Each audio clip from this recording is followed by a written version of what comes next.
Dear Kuya Bono, o genki desu ka? Watashi no namae ha Hayame desu. Ang ibig ko po sabihin ay, Hi, kumusta ka? Ang pangalan ko ay Hayami.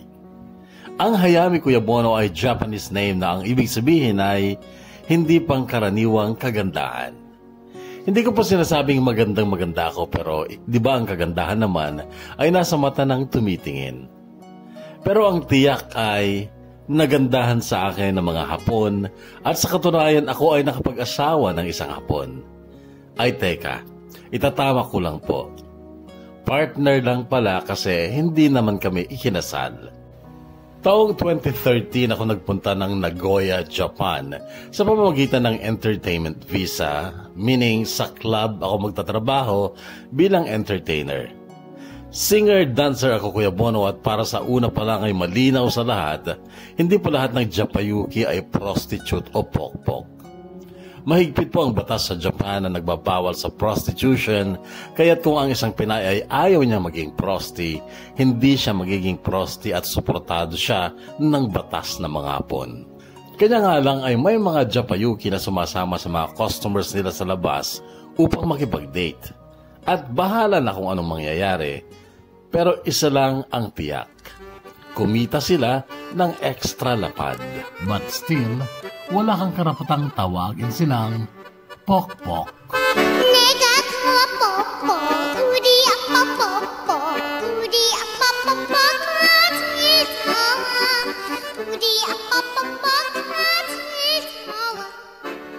Isang araw ko pa lang sa club, Kuya Bono, ay may suki na ako na obsessed sa akin. Na-obsessed in the sense na pinagbabawalan niya akong tumable o makipag-usap sa iba. Siya si Rio. 42 years old na siya noon at isa siyang matandang binata. Hindi nakapagtatakang tumanda siyang binata, Kuya Bono, kasi maraming katangian ang napagkait sa kanya. Napagkaitan siya ng gwapong mukha at katangkaran. In short, siya ay pangit na, pandak pa, pero galante. Ang iPhone 6 ay siyang pinaka-latest na model ng iPhone noon at iyon ang unang regalo sa akin ni Rio. Sumunod ay mga alahas. Kung maaari lang niya akong iuwi noon ay ginawa niya na sana kaso may kontrata ako sa employer ko na kailangan kong tapusin. Ngunit nang matapos ang kontrata ko, Kuya Bono, ay bumalik ako ng Nagoya hindi upang magtrabaho, kundi upang maging asawa ni Rio. Oo, Kuya Bono, pumayag akong sumama sa kanya kasi gusto kong yumaman. Iyon ang tangi at nag-iisa kong dahilan kung bakit ako nag-Japan. Para yumaman dahil noon ay isinumpa ko sa sarili ko na balang araw. Ako naman ang titingalahin ng mga taong nang maliit at nang alipusta sa akin at sa pamilya ko.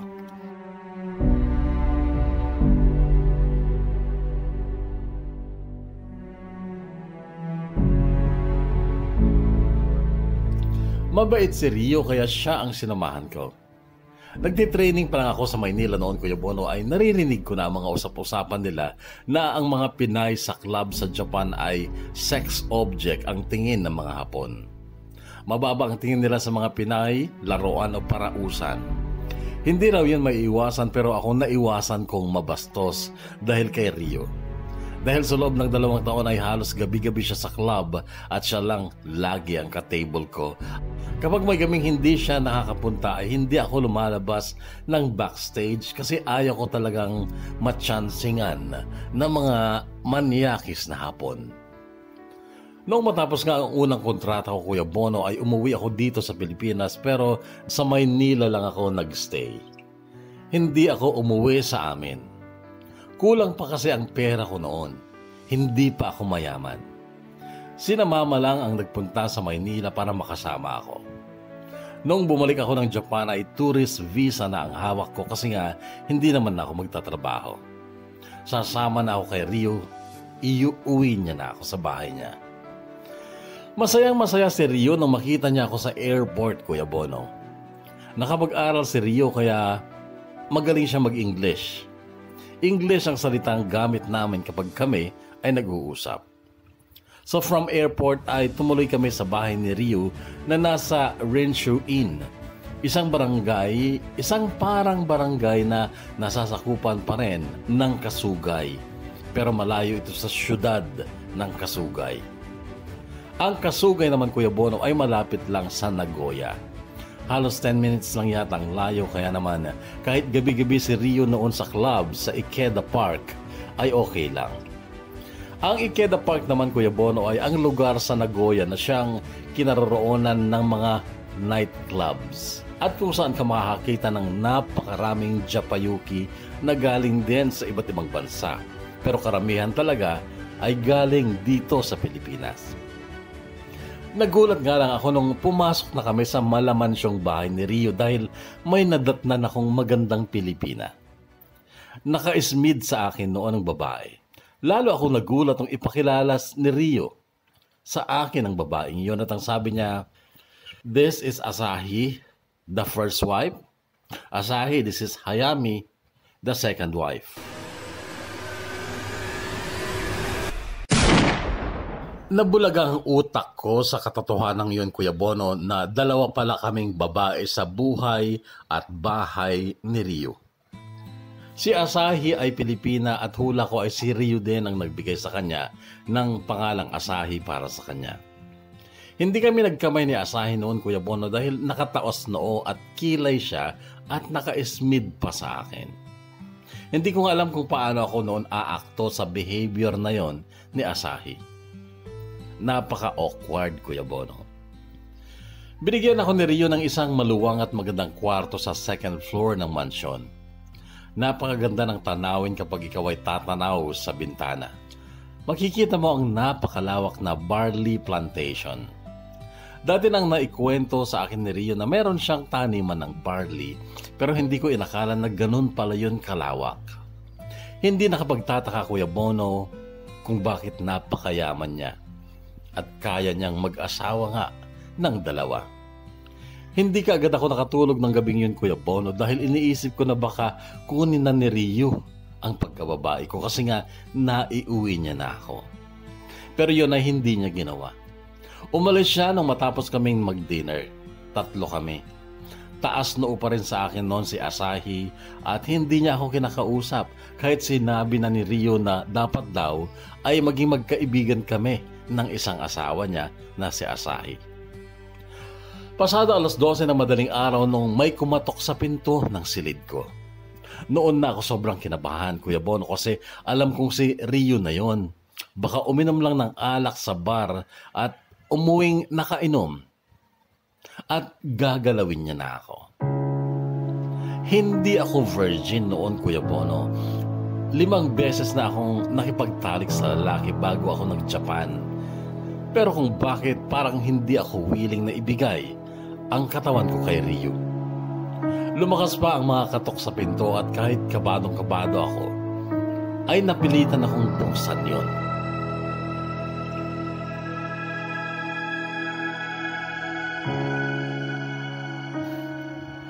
Nung mabuksan ko ang pinto ay nagulat ako. Si Asahi ang nasa labas ng pinto at itinulak pa niya ang pinto upang lumuwang ito at kaagad siyang pumasok sa silid ko. Nagtaka ako nung makita kong nakangiti siya at parang ang saya-saya niya. Ella ang totoong pangalan ko. Taga Laguna ako. Dapat isa sa atin na magpakulot. Dapat hindi parehong straight ang buhok natin. Sabi niya. Nahiwagaan ako noon kay Asahi o kay Ella. Okay. Alam ko nalilito ka at akala mo galit ako sa'yo or hindi ako natutuwa na nag-uwi ng babae si Rio dito. Ang totoo, okay lang sa akin, sis. Pareho lang tayo ng gusto. Kung hindi ako nagkakamali, pera din lang ang habol mo kay Rio, di ba? Kasi imposibleng ma-inlove ka sa unanong pangit na yon. Noon, Kuya Bono, ay napangiti na rin ako. Baka biglang dumating yun, Hayami. Jack and Poy na tayo, dali. Sabi niya. Jack and Poy? Bakit? Kung sino sa atin magpapawavy ng buhok, bakit kailangan yon? Siyempre, para hindi magsawa si Rio sa mga babaeng bagsak ang hairdo. Alam mo na, gusto ng mga yan, may variety. Okay, sabi ko tsaka ako lumapit sa kanya. Nagbato-bato pick nga kami at natalo siya. Okay, papaparlor ako bukas. Sabi niya tsaka tumayo at tinungo ang pinto pero bigla din siyang bumalik sa akin at ang sabi, Acting lang natin hayamin na kunwari, hindi natin gusto ang isa't isa. Kaya mo ba? O talagang hindi mo ako gusto? Ay, Ella, gusto kita. Natawa nga ako kasi nalaman ko na hindi ka naman pala galit sa akin. Galit ako sa'yo kapag nandyan si Rio. Pero pag wala siya, sisters tayo, okay? Okay.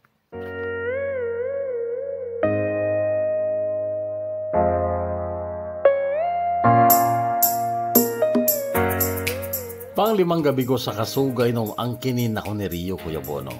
Isang ordinaryong gabi yun na walang kalatoy-latoy. Hindi sa pagmamalinis, Kuya Bono, pero talagang nakakadiring ka-sex si Rio. Bukod sa mabaho, malaki ang tiyan, ay jutay pa talaga. As in, halos wala kang maramdaman. Noon na ay lalo ko tuloy na miss si Benrick. Nabanggit ko kanina na ang tangi at nag-iisa kong dahilan kung bakit ako nag-Japan ay para yumaman.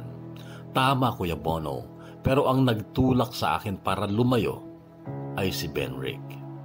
Si Benrick na kasintahan ko ng 9 na taon at kasalo ko sa mga pangako na kami ay magpapakasal.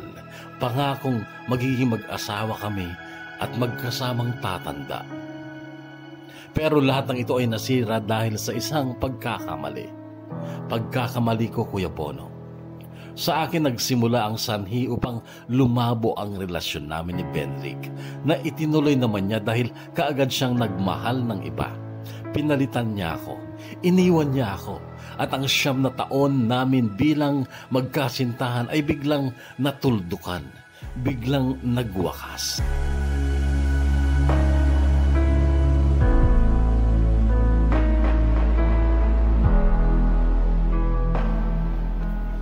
Mahirap lang kami noon, Kuya Bono. Si Papa ay isang sastre o mananahe sa patahian ng sportswear na pagmamay-ari ni Sir Conrado. 5 kaming magkakapatid at ako ang panganay. Si Thea ang sumunod, tapos si Celso, si Jao, at bunso namin si Jamila. Si Jamila ay ipinanganak na may diferensya sa puso at noon nagsimulang lalo kaming maghikahos sa buhay dahil sa pagpapagamot sa aming bunso. Natigil na nga din ako ng pag-aaral nung dapat sana ay 3rd year na ako sa college. Pumasok na lang akong sales lady sa isang mall upang kahit papano ay makatulong sa mga magulang ko. Si Mama ay naglalaba rin kung kani-kanino. Inuuwi niya sa bahay ang labada niya dahil hindi niya pwedeng iwanan si Jamila. Dumating ang isang araw na hindi daw nakayanan ni Papa ang pananakit ng kanyang tiyan. Namimilipit at sumisigaw daw siya sa sobrang sakit at ayon kay Mama nung tumawag sa akin nung gabing yon habang tuliro at umiiyak. Nasa boarding house ako noon, Kuya Bono, sa syudad. Wala kaming pera noon, Kuya Bono, at masyadong malayo ang syudad mula sa amin upang madala sana si Papa sa pangpublikong ospital sa syudad. Dahil sa aming bayan ay puro private ang mga ospital at puro pa mukhang pera ang mga doktor. Pero dahil nawalan na raw ng malay si Papa, napilitan siyang dalhin ni na Mama sa pribadong ospital sa bayan. At doon ay kailangan daw siyang operahan dahil puputok na daw ang kanyang appendix. 30,000 daw ang kailangan, Kuya Bono. Saang kamay ng Diyos kami kukuha ng 30,000? Marami ng utang si Mama sa lahat ng pwede niyang utangan sa barangay namin. Nagagalit na nga sa kanya pati ang mga kamag-anak niyang hindi niya nababayaran. Talagang wala na siyang maisip noon na mapagkukunan ng pera para matustusan ang pagpapaopera kay Papa. Wala na siyang maisip pa, pero ako, meron akong alam. Kay Sir Conrado, ang amo ni Papa na noon pa nagpaparamdam sa akin sa chat at text. Kilala si Sir Conrado sa amin bilang mahilig sa babae at marami na siyang babaeng binayaran. Kaya niyang ibigay sa akin ng 30,000, Kuya Bono, kung papayag ako sa kondisyon niya. At nung araw na yun, Kuya Bono, sa kawalan na rin ng pag-asa, ay binuo ko ang loob ko. pupunta ako kay Sir Conrado.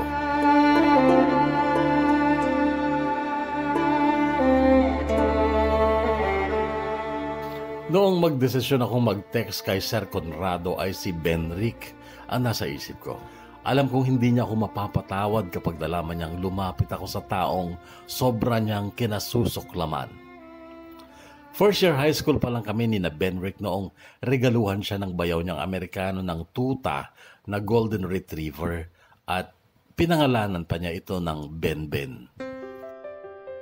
Pinalaki niya ito at tinuruan ng kung ano-anong tricks hanggang sa tingin ni Benric ay nakakaintindi na ng salita si Benben. Mahal na mahal ni Benric si Benben kaya naman sobra ang sama ng loob ni Benric noong masagasaan ni Sir Conrado si Benben na siyang sanhi ng pagkamatay nito. Mabilis kasing magpatakbo ng sasakyan si Sir Conrado kahit sa barangay road na maalikabok pa. At noong masagasaan niya si Benben ay iniwan lang niya ito basta ni hindi naisipang bayaran si Benric. Siya pa nga ang galit noon. Sabi niya dapat daw kasi ang mga aso ay nasa doghouse o nakatali. Kaya nung malaman ni Benric na nagchat-chat at nagte-text sa akin si Sir Conrado nung second year college na kami, ay namula sa galit si Benric. I-block mo. Mabilis niyang utos sa akin kaya lang parang hindi naman yun tama kasi una, may pinagsamahan din kami ni Sir Conrado. Tuwing bakasyon kasi nung college na ako ay nagtatrabaho ko sa shop bilang sekretary. At isa pa, boss siya ng tatay ko. Ipinaliwanag ko yun kay Benric at napilitan siyang unawain ako pero ang sabi niya, sige, huwag mo na siyang iba-block pero huwag kang magdidelete ng conversation nyo ha. Babasahin ko lahat ng chat o text nyo.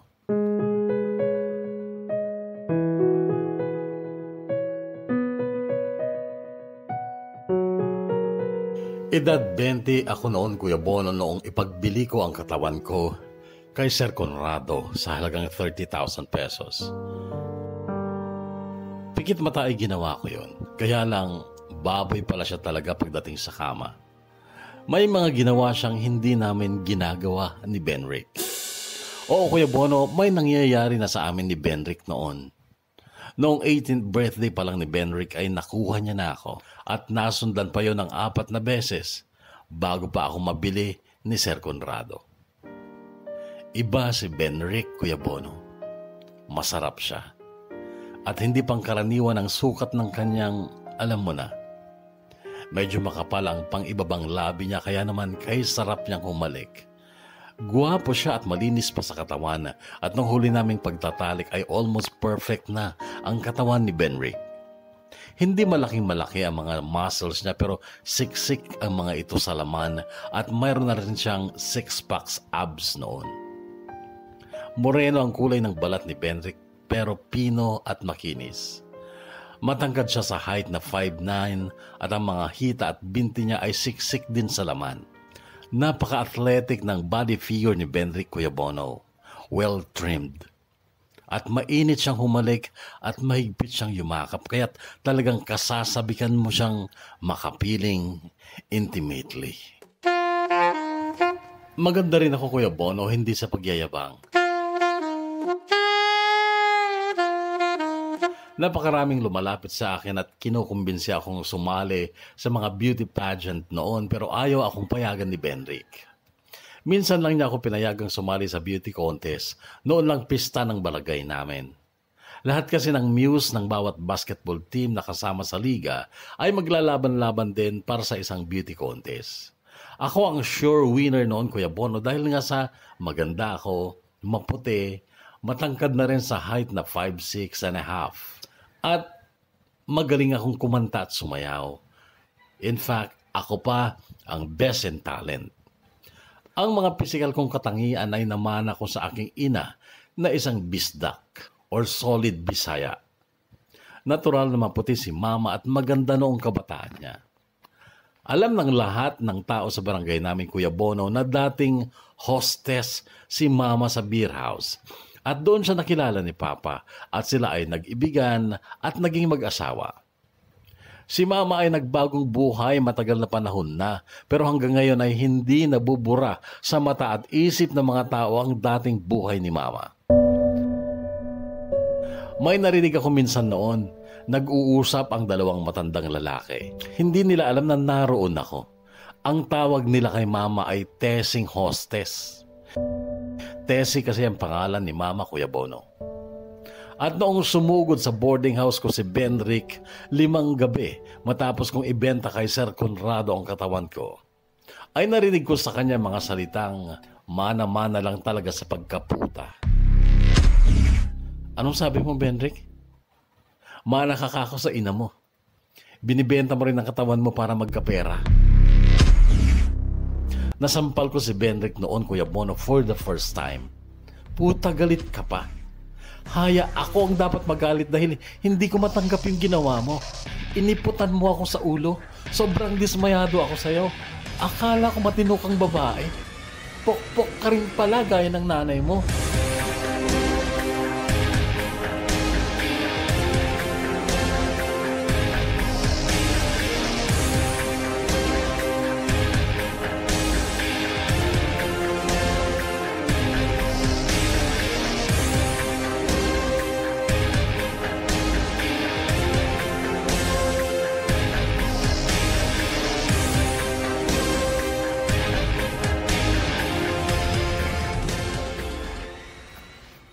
Itong mga panahong ito ang pinakamadilim na bahagi ng buhay ko, Kuya Bono.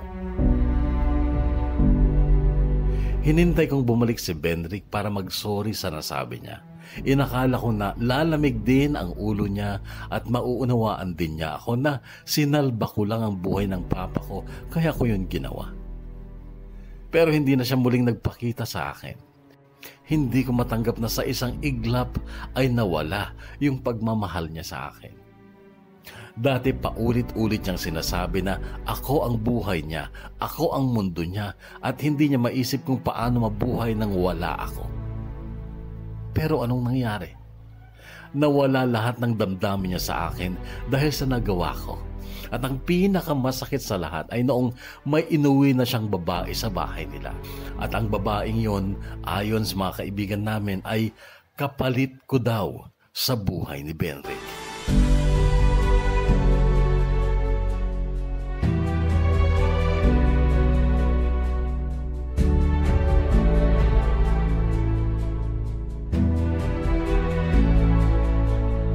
Kumalat na rin sa barangay namin ang tungkol sa amin ni Sir Conrado, kaya't hanggang maaari ay ayaw ko noon umuwi sa amin.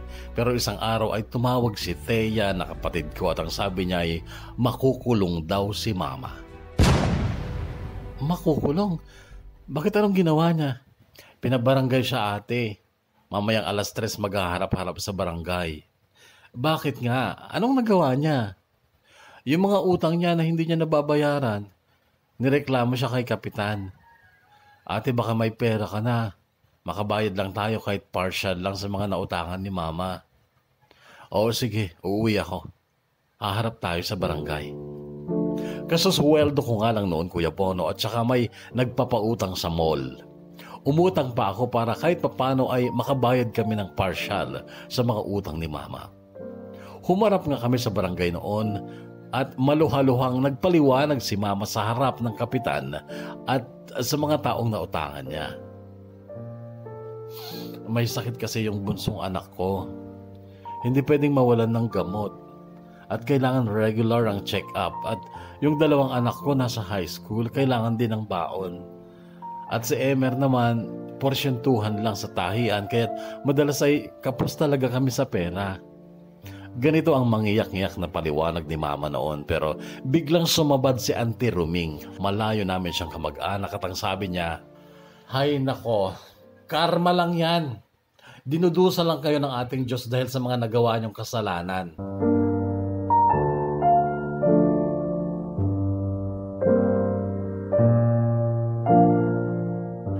Nakapag-partial nga kami, Kuya Bono, sa ibang nautangan ni Mama.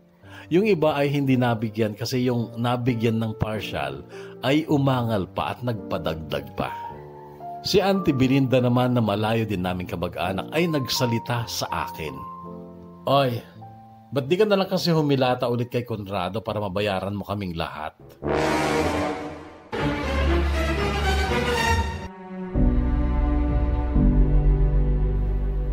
Hindi ko kaya magtagal sa barangay namin noon, Kuya Bono.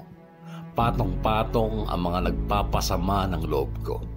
Si Benrick lalo na. Talagang binahay na ni Benrick si Lindel, yung babaeng ipinalit niya sa akin. Maganda si Lindel, Kuya Bono, morena at maamo ang mukha. Siya ay mas bata sa akin at taga-kabilang barangay siya. Ang sakit nun, Kuya Bono. Napakasakit. Mahal na mahal ko si Benrick at wala din akong ibang lalaking minahal kundi siya. Hindi ko alam kung paano tatanggipin noon, Kuya Bono, na hindi na siya sa akin, na may iba na siya.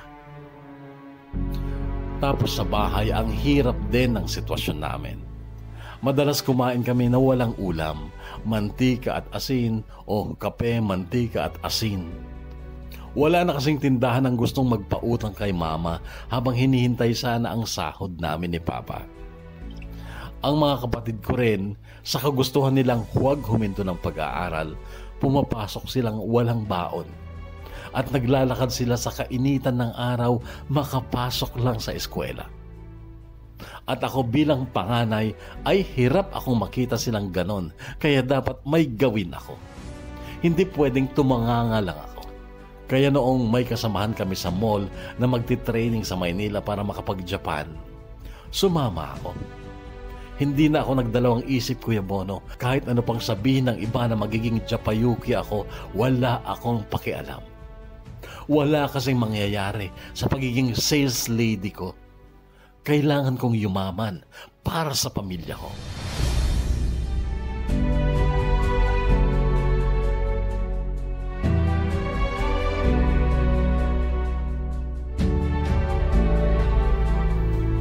Natiis ko ang mahigit 1 taon na si Rio ang kapiling ko.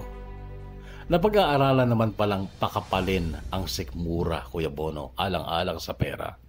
Maluwag sa pera si Rio. Siya pa mismo ang nagsabi sa akin na magpagawa ako ng bahay para sa pamilya ko. Bumili ako ng lote sa bayan tsaka ako naghanap ng arkitekto na nakakausap ko sa messenger, chat at sa Viber lang. Pinapadala niya sa akin ng mga designs niya hanggang sa makapili ako ng isang modern contemporary design na bahay. Pinadala ko kay Papa ang pera at siya na ang kausap ng arkitekto sa pagpapatayo o sa construction. After 9 months, natapos ang modernong bahay na may 6 na kwarto. Sumunod naman ay nagbigay si Rio ng pambili ng sasakyan. Bumili si Papa ng Toyota Fortuner. Then sarili kong pera ang pinadala ko kay Papa para makapagpatayo naman siya ng sarili niyang tailoring shop. Kinalaban niya si Sir Conrado sa negosyo, Kuya Bono, at sa awa ng Diyos, mabilis lumago ang negosyo ng aking ama. Kami ni Asahi ay best friends na noon. At yun naman daw ang gusto ni Rio. Araw-araw kaming nagdidiwang ni Asahi noon, Kuya Bono, dahil talagang malaking swerte sa amin si Rio. Lalo na yung pagiging baog yata ng asawa namin. 2 kami ni Asahi na sinisipingan niya, pero bakit wala man lang sa amin ang mabuntis? Alangan namang pareho kaming baog ni Asahi.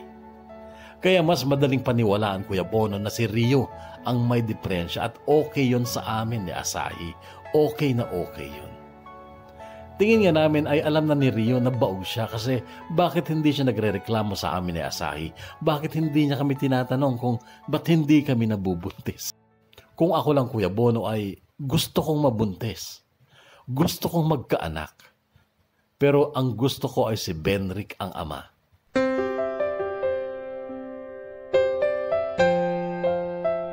Si Benrick, nakaka-chat ko siya noon pa sa Japan, Kuya Bono. Casual lang yung chat namin. Walang personal na tanungan. Pero sa totoo lang, gusto ko siyang tanungin noon kung mahal pa niya ako kahit may asawa na siya. Kaso, pangit, di ba?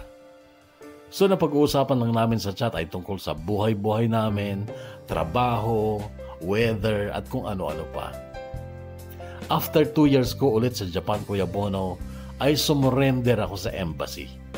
Illegal alien ako kasi nga tourist visa lang yung dala ko nung dumating ako 2 years ago. At yon, napauwi ako ng Pinas. Ang usapan lang namin noon ni Rio ay siya na ang uuwi dito sa Pilipinas para makasama ako. Kasi malabo na akong makabalik sa Japan.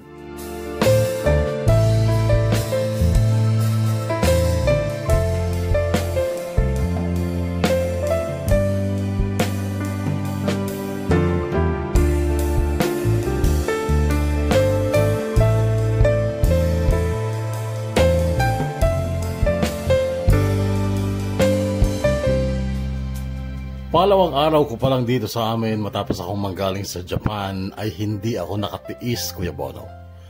Nagpunta ako sa pinagtatrabahuan ni Benrick. Ito ay sa isang tindahan ng motorsiklo na made in Japan. Nagulat siya nung makita niya ako sa tabi niya. Busy siya noon sa paglalagay ng side mirror sa motor na kabibili lang ng isang customer. Napatitig siya sa mukha ko nang walang kangiti-ngiti. Napakagwapo ni Benrick, Kuya Bono. Hindi ko naiwasang mapatitig sa mga labi niyang sobra kong kinasasabi kang masakmal muli. Dumating ka na pala, mahina niyang sabi. Nginitian ko lang siya. Nagpalingalinga siya sa paligid pagkatapos ay itinuloy ang kanyang ginagawa. Lumapit ako sa kanya at binulungan ko siya. At ang sabi ko, sa paraiso, 6:00, hihintayin kita. Yun lang at umalis na ako. Ang paraiso ay isang lugar sa kakahuyan, sa gubat, sa labas ng bayan. Papasukin mo ang kakahuyan mula sa kalsada hanggang sa bago ka dumating sa sapa ay mayroong kubo na walang dingding.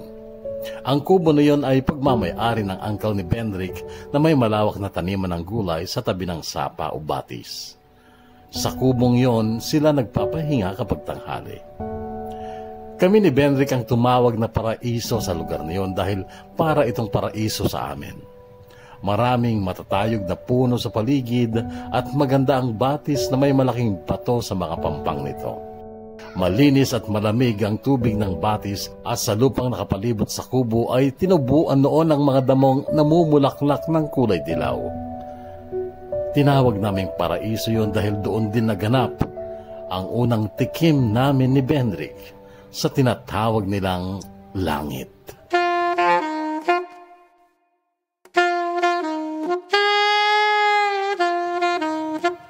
Nadatnan na ako ni Benrick sa kubo nung dapit hapong yon.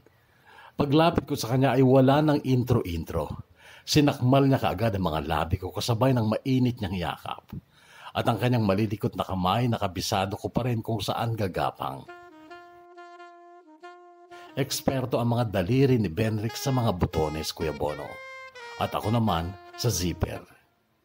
Yung paggapang ng mga labi niya sa liig ko, paakyat sa tenga ko, pababa ulit sa liig, sa balikat at sa dibdib.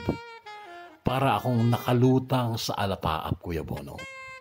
Hanggang sa maramdaman ko ang paghawi ng hita niya sa hita ko.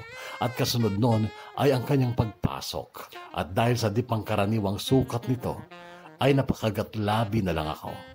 Habang nakatanim ang mga kuko ko sa likod ni Benrick.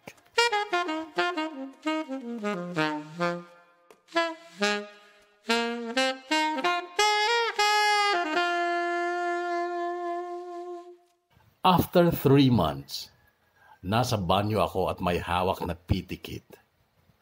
Napangiti ako kasi positive. At last, matutupad na ang plano kong maging single mom. Happy na ako. Happy na sana ako pero biglang may dumating akong bisita. Si Lindel, ang asawa ni Benrick. Tinawag lang ako ni Mama. Nasa terrace daw si Lindel. Kilala ni Mama si Lindel, Kuya Bono. Hindi ko alam kung paano haharapin noon si Lindel pero kailangan ko siyang harapin. Nagkatitigan kami noong nasa terrace na rin ako. Tumayo siya noon pero pinaupo ko ulit. Bahagya pa siyang nagbow sa akin. Anong may paglilingkod ko sa iyo, Mrs. Rigor? Magalang kong tanong sa kanya. Bahagya siyang ngumiti at sumagot ng, hindi pa ako Mrs. Rigor, ma'am. Hindi pa kami kasal ni Benrick. Napamaang ako sa pagtawag niya sa akin ng ma'am. Ah, ganun ba? Ba't nandito ka? May paglilingkod ba ako sa'yo? May anak na kami ni Benrick, si BJ. 1 taon at 2 buwan na siya. Okay. Yung anak ko ang iniisip ko kapag nawalan siya ng ama. Pagkasabi niya nito, Kuya Bono, ay nakita kong kumislap ang mga luha sa mata niya. Kung iiwan kami ni Benrick, hindi ko alam kung paano bubuhayan ang anak ko. Wala na kasi akong mga magulang, Ma'am. Lindel, teka lang, bakit sinasabi mong mawawala si Benrick? Inamin sa akin ni Benrick, Ma'am, na nagkabalikan na kayo. Nagkabalikan? Lindel, walang ganun. Hindi ko aagawin si Benrick sa inyo. Pero totoo ba, Ma'am? May nangyayari na ulit sa inyo? Lindel, inaamin ko oo. Oo, may nangyayari sa amin ni Benrick. Sorry, marupok lang ako pero hindi ko siya aagawin sa inyo. Ganon din yun, Ma'am. Hindi mo man siya agawin sa amin, iiwan pa rin niya kami kasi mahal ka ni Benrick. Lindel, ba't mo sinasabi sa akin yan? Maawa ka na lang sana sa anak ko, Ma'am. Di bali na ako kasi kaya kong magtiis pero yung anak ko, ayoko siyang mahirapan. Ayoko siyang magutom, Ma'am. Yun ang umiiyak na sabi niya pagkatapos ay tumayo tsaka tinungo ang gate at tsaka tuluyang umalis. Kinahaponan ay pinuntahan ko si Benrick. Sinabi kong magkita ulit kami sa Paraiso. Ako ang unang dumating sa Paraiso, Kuya Bono, at noong dumating si Benrick ay walang salisalita, siniil kaagad niya ako ng halik. At saka naglikot na naman ang mga kamay niya pero itinulak ko siya at ang sabi ko, nagpunta ang asawa mo sa bahay. Hindi ko pa yun asawa. Di kami kasal. Benrick, kinausap ako ni Lindel. Natatakot siya para sa anak niya. Baka daw iwan mo sila. Hindi ako sinagot ni Benrick. Tumayo siya at saka humarap sa malayo. Tsaka yumuko. Tapos humarap ulit sa akin. Haya, nahihirapan ako. Alam mo ba yung pakiramdam ng nakikisama ka lang sa isang tao pero hindi mo siya mahal? Alam ko, Benrick. Ako ba bang tatanungin mo niyan? Ang hirap, Haya. Ayokong maging masama sa paningin ng ibang tao kapag iniwan ko si Lindel. Pero hanggang kailan ako magtitiis na makasama siya sa kabila ng katotohanan na wala akong damdamin para sa kanya? Dahil hanggang ngayon, Haya, ikaw pa rin ang mahal ko. At ikaw pa rin ang gusto kong makasama hanggang sa pagtanda. Gaya ng pangako natin noon sa isa't isa. Benrick, pareho lang tayo ng nararamdaman. Mahal na mahal pa rin kita, kaya lang ayoko nang gumawa ng mali. Nakuha ko na ang gusto ko, Benrick. Buntis na ako. Okay na sa akin na nabigyan mo ako ng anak. Pero tama na to. Mahalin mo ang mag-ina mo dahil yun ang tama. At ako, magiging masaya ako sa piling ng anak ko na bigay mo. Haya, madaling sabihin yan, pero Benrick, tama na. May mga taong masasaktan at yung taong yun dumating sa buhay mo nung nasasaktan ka. Ginamit mo siya para pagtakpan yung sakit sa dibdib mo at ngayon sasaktan mo naman siya. Mali yun. Matatanda na tayo, Benrick. Gumawa na tayo ng tama. So Haya, paano tayo? Walang tayo, Benrick. Matagal nang walang tayo. Pero Haya, akala ko nagbalik ka para maituloy natin yung mga sinumpaan natin noon. Huli na, Benrick. Huli na. Tanggapin na lang natin. May anak ka na. Kailangan ka niya.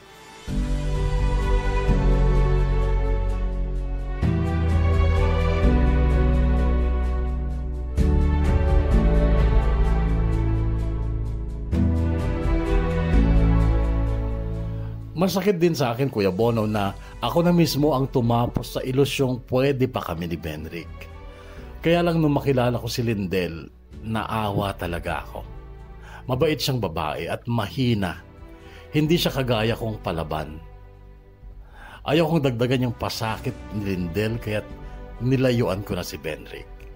Inalagaan ko na lang ang buhay na nasa sinapupunan ko. Ang buhay na siyang magiging buhay at mundo ko, ang aking anak.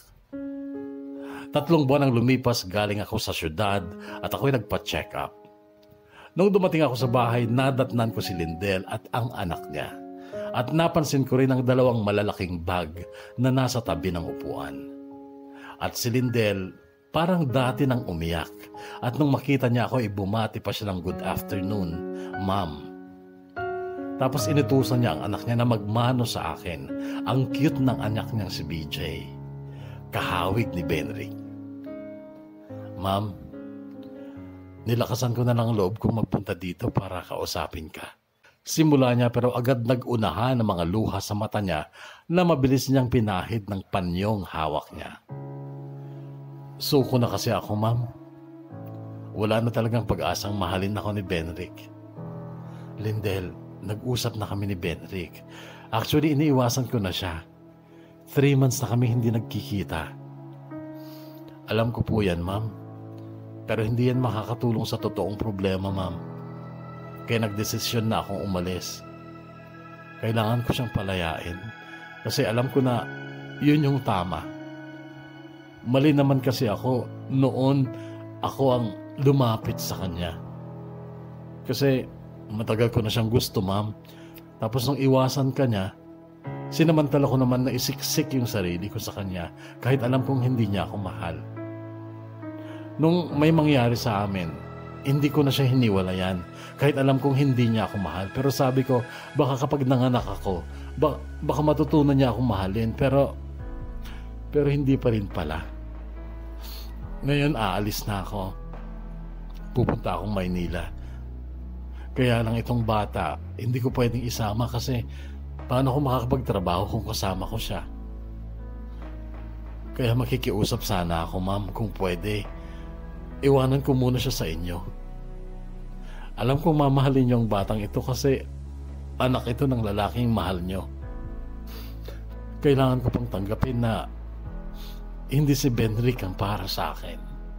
At meron sigurong iba na para sa akin na hindi ko pa nakikilala.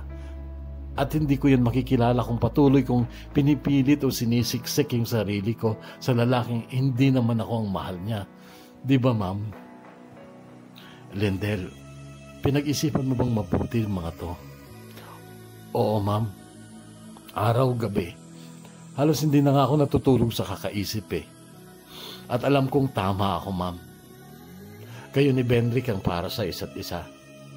At ginamit lang ako ng tadhana para malaman ni Benrick kung sino talaga ang kailangan niya sa buhay niya. At hindi ako yun. Ikaw yun, ma'am. Ikaw yun.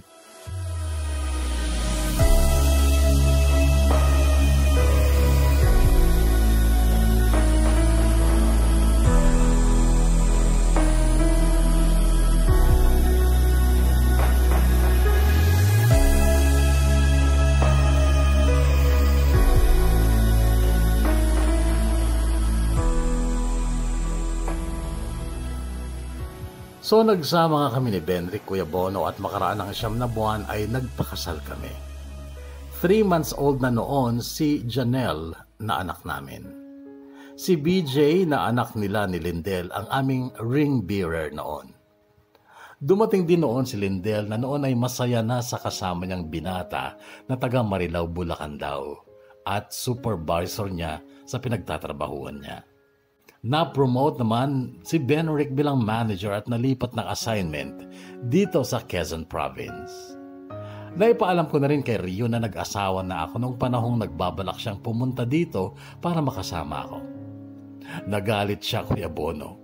Pinagmumura ako pero sinabi ko sa kanya na maghanap na rin siya ng babaeng mamahalin talaga siya, hindi yung babaeng pineperahan lang siya.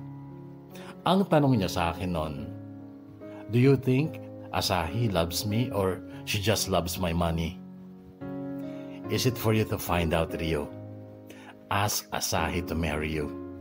If she chooses to marry you, then that means she loves you. Tapos nung makausap ko naman si Asahi, nasabi niyang inalok na siya ng kasal ni Rio at alam mo, Kuya Bono, nagtapat sa akin si Asahi o si Ella na napamahal na daw sa kanya si Rio kaya lang gusto daw niya magkaanak, sana. Sabi ko naman, madali nang gawa ng paraan yan. Nasa Japan ka kako, high-tech dyan. Magkakaanak ka kung gusto mo talaga.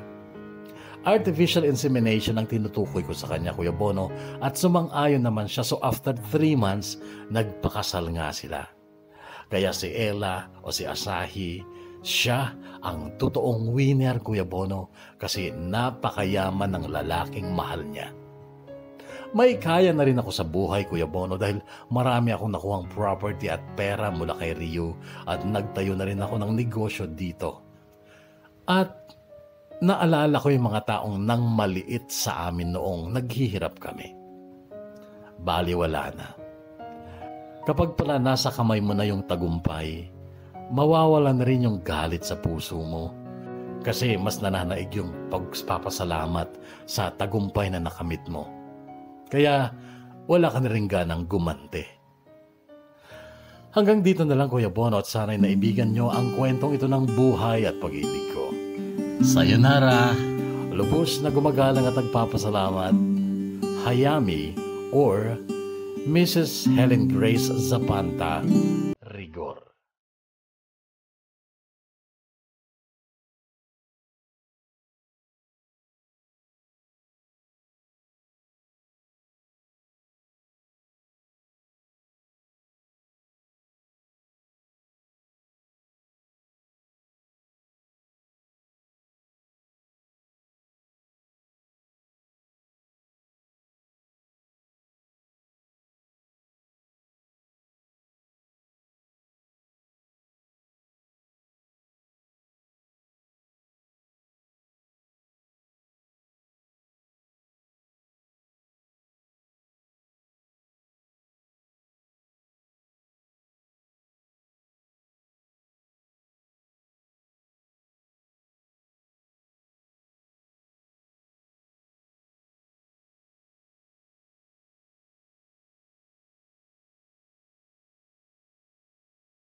Hayami!